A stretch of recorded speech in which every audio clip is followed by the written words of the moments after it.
Tonight on Talking Politics, AG candidate Quentin Palfrey joins me on his run and why he's so passionate about keeping outside money out of that race. But first, when it comes to the political realm, Massachusetts residents have long viewed this state as an example for others to follow, lauding its role in revolution, abolition, and the fight for same-sex marriage, and often echoing a line from John Winthrop that was quoted by President-elect John F. Kennedy in 1961.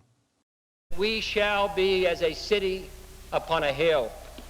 The eyes of all people are upon us.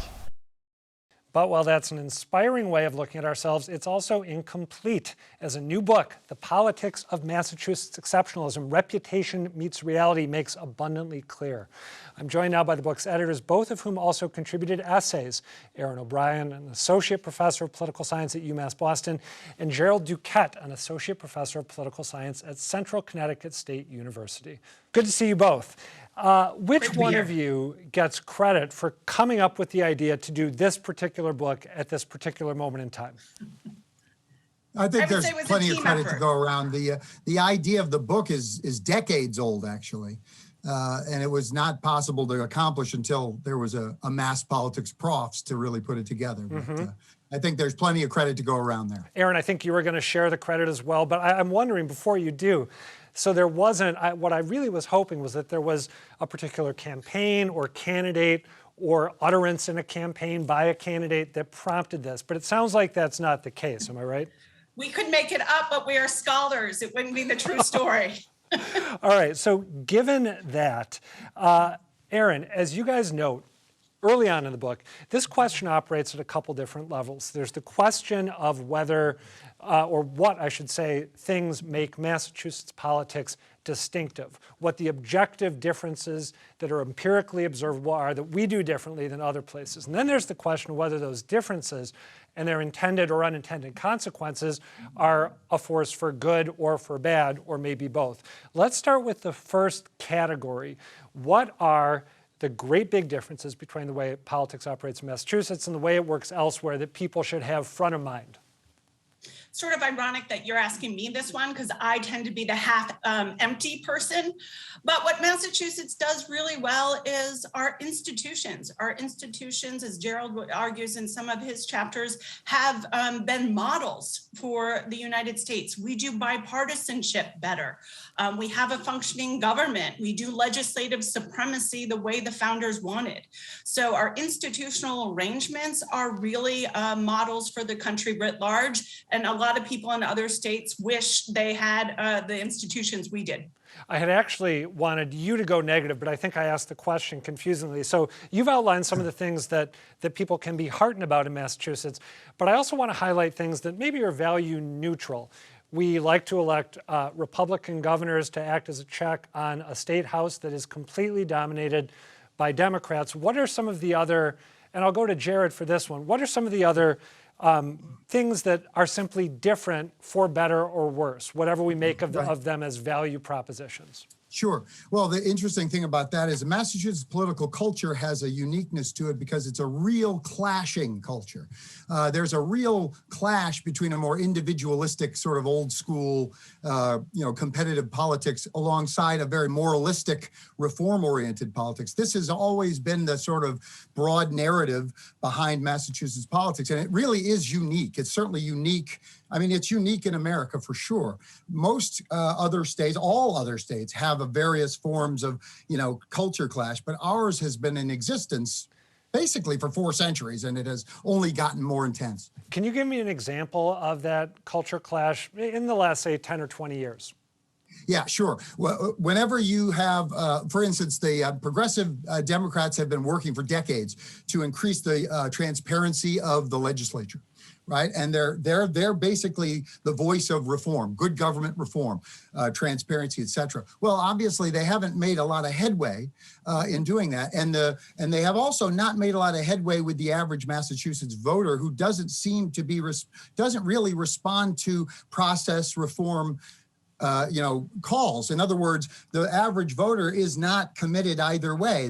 They're fairly comfortable with the fact that we have a very professional, transactional, Beacon Hill politics. And tell me if I'm thinking this through correctly. That I believe, gets to another dynamic that you guys say runs throughout our politics, which is the distinction between insiders and outsiders. Am I right to make that connection? Erin, go ahead. Most definitely. Insiders, outsiders is something that runs throughout this book, that Democrats have controlled the state house for a long, long time. And yes, occasionally that's state for this Republican governors. But what you see is the white Irish guy, the stronghold of the Democratic Party has meant that it hasn't had to reinvent itself. And so it has kept people who are new to Boston, people who are not white, people who weren't born here for a long time feel that they're not included in Massachusetts politics. There has been change. Ayanna Pressley is the individual that most people look to. She's not the first to try to fight against those insiders, but she's one of the first to do so successfully. And so that is, a lot of people in Massachusetts politics feel that they could never break through. It's changing in Boston, but the story is more insider-outsider than it is Democrat versus Republican. You mentioned Ayanna Pressley. I also think of Deval Patrick as someone who broke through from a different background than Pressley, obviously, but a black man from Chicago who'd come out to Massachusetts with a high school scholarship to go to Milton Academy and ended up coming back and becoming governor. And if I recall correctly, living in a home that he had admired when he was a student at Milton Academy way back in the day. Let's accentuate the negative a little bit more. You talked about people being kept out or excluded. Jerold, you talked about a lack of transparency at the State House. Why don't you, Jerold, maybe highlight some other negatives that people should be mindful of when they are instead rushing to, pat ourselves on the back for doing things right? A lot of the institutional and establishment cultural things that allow Massachusetts politics to be a lot more stable, a lot less vitriolic than other parts of the country and certainly the nation have a very sharp negative to them because they reinforce the insider-outsider dynamic. So there's some part of the book in which Erin does a brilliant job of pointing out that we have a Democratic establishment. Democratic Party totally dominates in the legislature. And by the way, the Republican governors are usually, have the at least sort of implicit support of those Democratic leaders on there. But one of the interesting things about Democratic dominance is it's made it harder for women and minorities to break in, oddly enough, because there was no need for competition. They had no way to be competitive. And Erin has a brilliant part of her chapter that really uses real data to make that ironic or paradoxical point. So the fact of the matter is that there's definitely a downside to the stability of our establishment-friendly politics. I want to roll clips from Boston Mayor Michelle Wu and Massachusetts Governor Charlie Baker, and then get you guys to weigh in on, to my ear, the different ways that they deploy the rhetoric of Massachusetts exceptionalism. Let's start with Mayor Wu and then go to Governor Baker.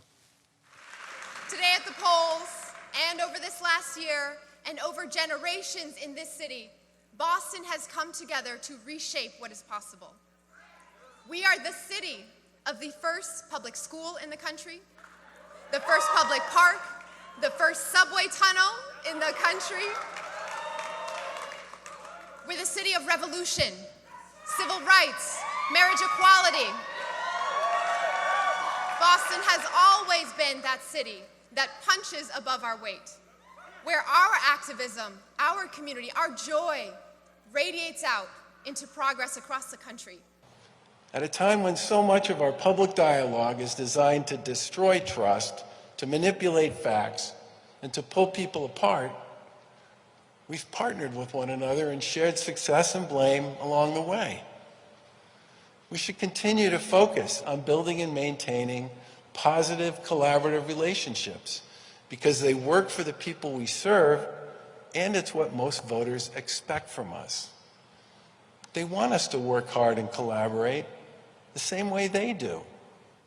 Erin O'Brien, am I right to say that the implications of those different visions of Massachusetts exceptionalism are somewhat different in and of themselves? I definitely think so. They share, it's better here. We do it better here, and we do it better in politics and policy. This isn't like Texas, swagger, that kind of thing. It's better here, but Michelle Wu is calling on our better angels, are progressive angels. And she's doing so as a perceived outsider, even though she was just elected, mayor of Boston. But the radical, the civil rights, the progressive wins, the seeing the whole of the person before other states. Charlie Baker is doing it's better here because we get along. There's trust. We don't demonize. But they're both calling on that it's better here. And the third way you can do it is to say, hey, Massachusetts, shape up. It's supposed to be better here. That can also be political discourse that's used frequently, which we document in the book. Jerold Duquette, how exceptional, I see you wanting to hop in, go ahead. It's also important to point out that that's a Republican governor, right? And he really has no choice but to use that tack. That's a good point. Without the Democratic legislature being happy with him, that's a very clear, obvious way for him to say, hey, us insiders, we trust each other, we're going to get along, and it makes perfect sense for a Republican governor to use that tack. A couple brief questions before we wrap up. How exceptional is Massachusetts in our belief that we are exceptional? Erin O'Brien, do other states do this too? Are we just one of 50 that has their own narrative, or are we truly unique in the way we think about ourselves? Of course we're unique and better, Adam. But more seriously, all states or many states do this. I mentioned Texas.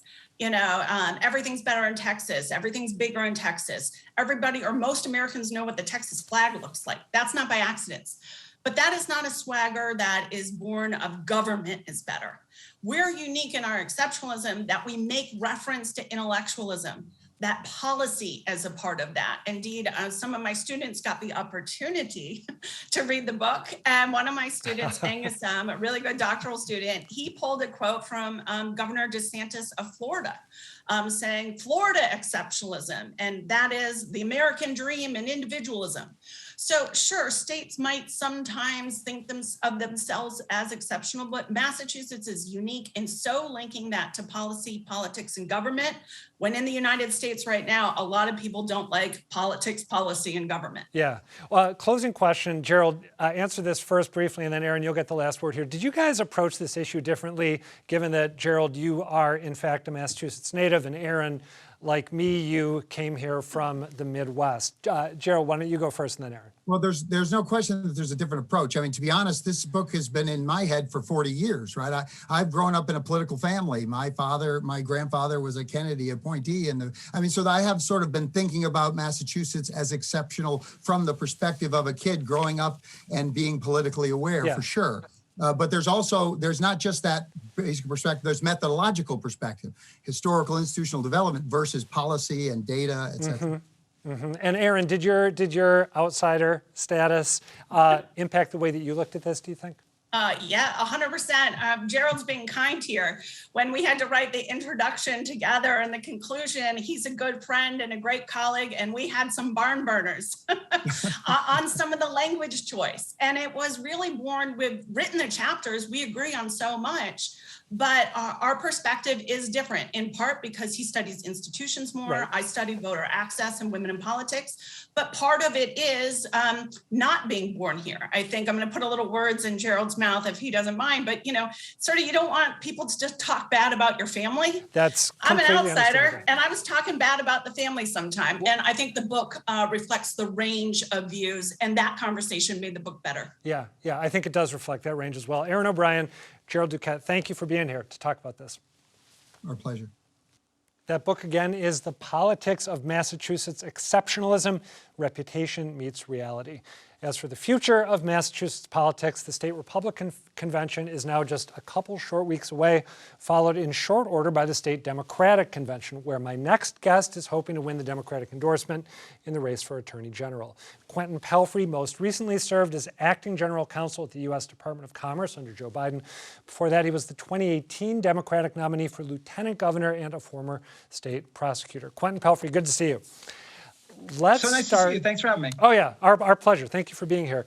Let's start with the issue of campaign finance, which you have been stressing over the past few weeks. You want your rivals in the race, Shannon Liss-Riordan and Andrea Campbell, to say, we don't want super PACs to play a role in this race. I know Shannon Liss-Riordan has said that she's on board with your request. Have you received a response, a direct response from Andrea Campbell to date? No, we have not. And, we're in a week where we're all reeling from some horrendous decision-making by the U.S. Supreme Court. But this issue spotlights another horrendous decision by the U.S. Supreme Court, which is Citizens United. Citizens United opened the floodgate for corporate special interest money really polluting our politics. And we have in Massachusetts seen this open the floodgates. In the 2016 referendum ballot around charter school expansion, we saw Walton money, we saw Bloomberg money flood into the airwaves. In the 2021 mayor's race, we saw SuperPACs that were funded by those same charter school interests, but also for-profit healthcare companies, Bain Capital, and developers. And now we're seeing Uber and Lyft flood a ton of money in behind their ballot initiative. And the solution that we've come up with is this idea that we're going to swear off this corporate special interest money. Elizabeth Warren and Scott Brown, on a bipartisan basis in 2012, signed a People's Pledge to swear off the special interest money. In 2013, Ed Markey and Stephen Lynch followed that precedent and swore off that special interest money. And what we've asked Andrea Campbell and Shannon Liz Reardon to do is just say, look, corporate special interest money shouldn't play a role in the Attorney General's race. Now, we've never had a corporate super PAC support a candidate for Attorney General in the history of Massachusetts. No other constitutional officer running this year is being supported by a super PAC, not for governor, lieutenant governor, auditor, secretary of state, or Attorney General, other than this super PAC that is still open that supported Andrea Campbell in the 2021 race. I want to make sure that super PAC, Oh, I apologize. I want to make sure that we're as clear as possible about what you think the implications of that PAC working for Andrea Campbell in this race would be.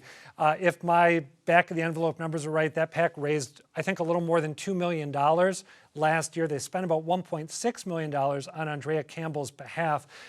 Do you believe that receiving assistance from that super PAC would limit her ability to discharge her responsibilities as Attorney General because there would be conflicts of interest?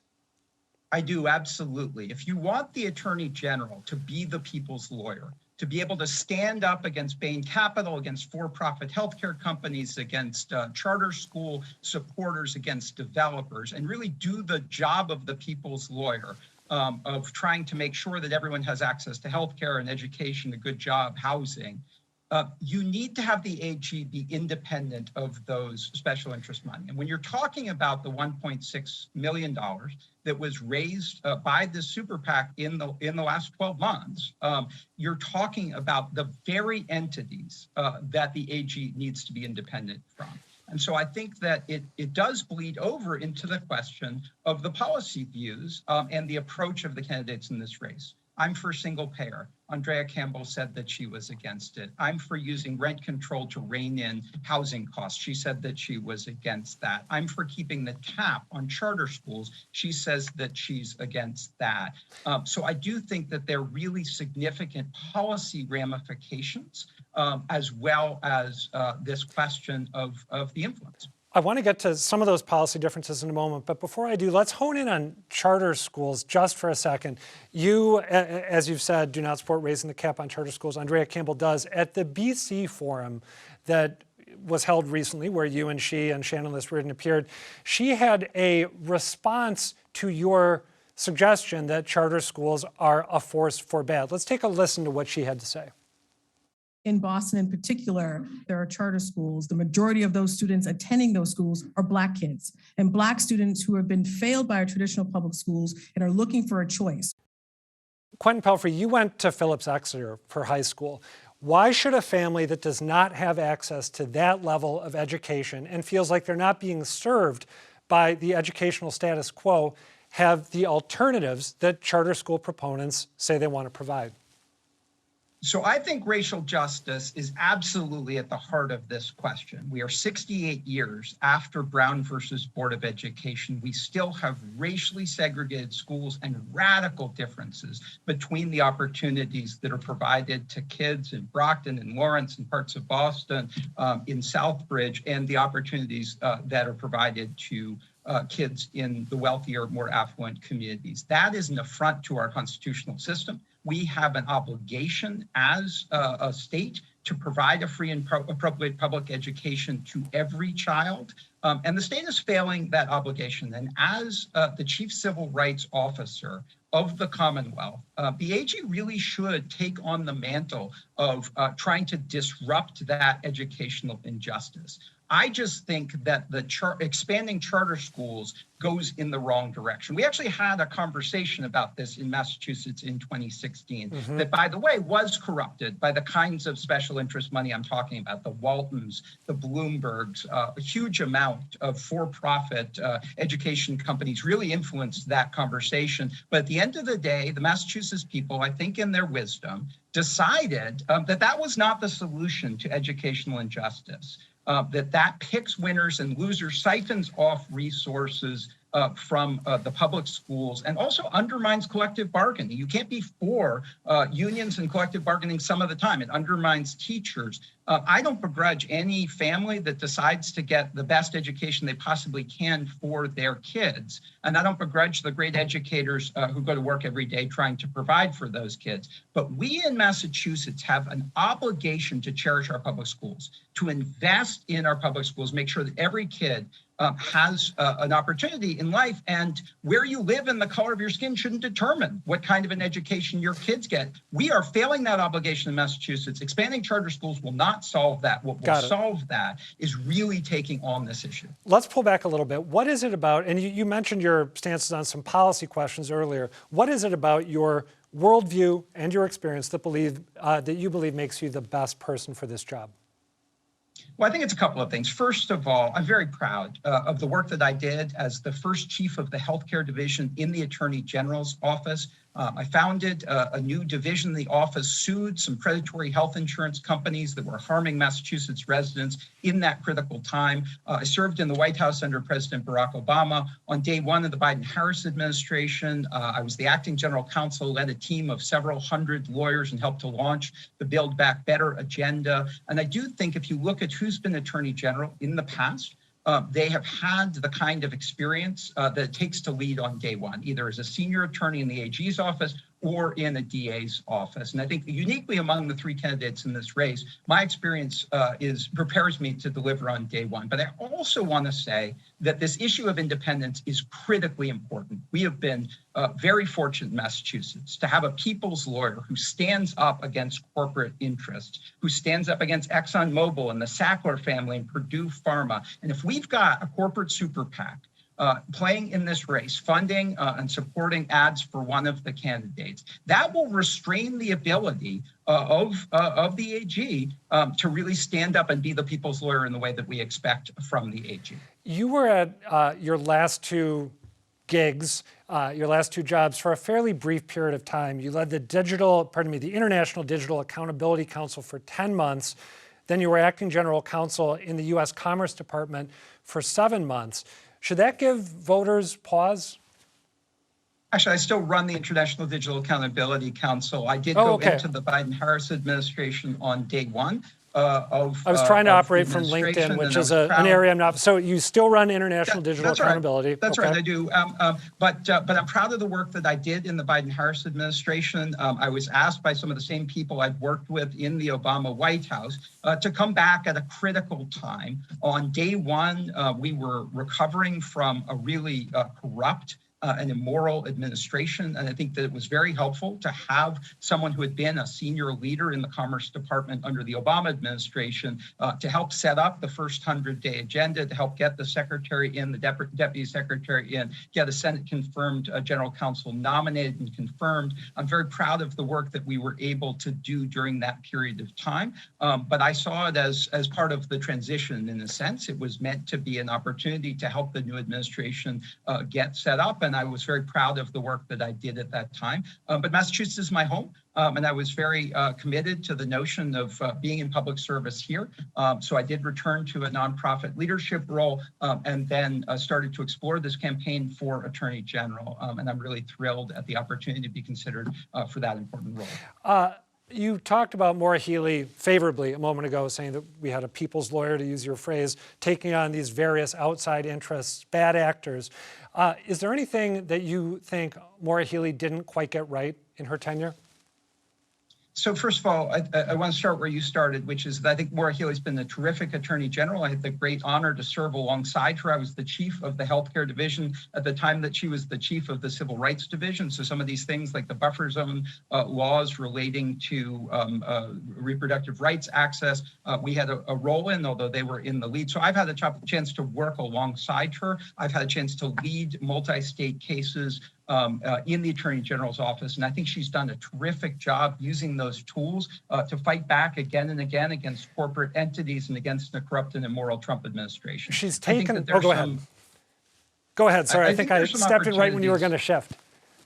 No, you're fine. I think there's some opportunities now that Trump is not in the White House to shift our focus to the really big challenges we face here in Massachusetts on healthcare, on education, on jobs, on reproductive rights, on workers' rights, and LGBTQ rights. I think that there is an opportunity to refocus some of our energy. That's not a criticism of Maura Healey. It's just a feature of what's at the front of our agenda over the next few years. Last question for you on the same theme. She's taken some criticism from state Republicans, but also from the Boston Globe editorial page for not doing enough to target political corruption in Massachusetts, especially when it comes to elected public officials, most of whom are Democrats. Do you think that that criticism has merit? You've got about 20 seconds. I do think that we can do more to stand up to a culture on Beacon Hill that is not transparent, that is not democratic. I think the AG should do a better job of overseeing the state police, of overseeing local elected officials, and of holding Beacon Hill to account and living up to its democratic norms. Quentin Palfrey, thank you for being here and good luck on the trail.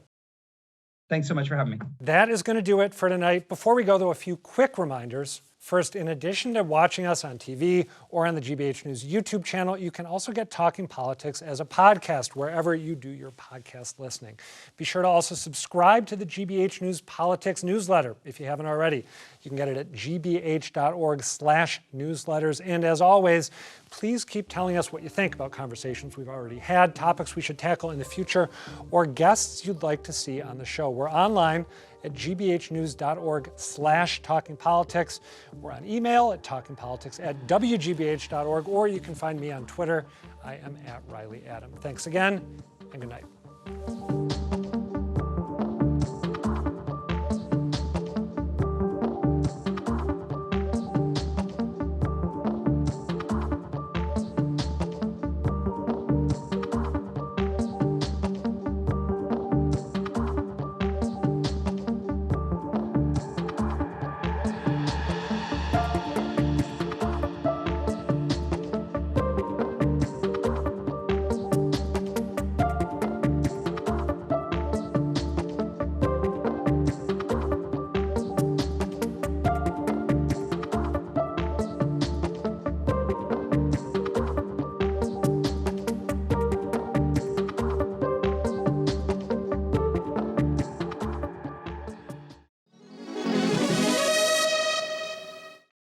Fridays at 7, we're diving deep into the local political stories that affect you and the world you live in. From the governor's race to Boston's new mayor and everything in between, we'll be talking politics every Friday at 7, right here on GBH2.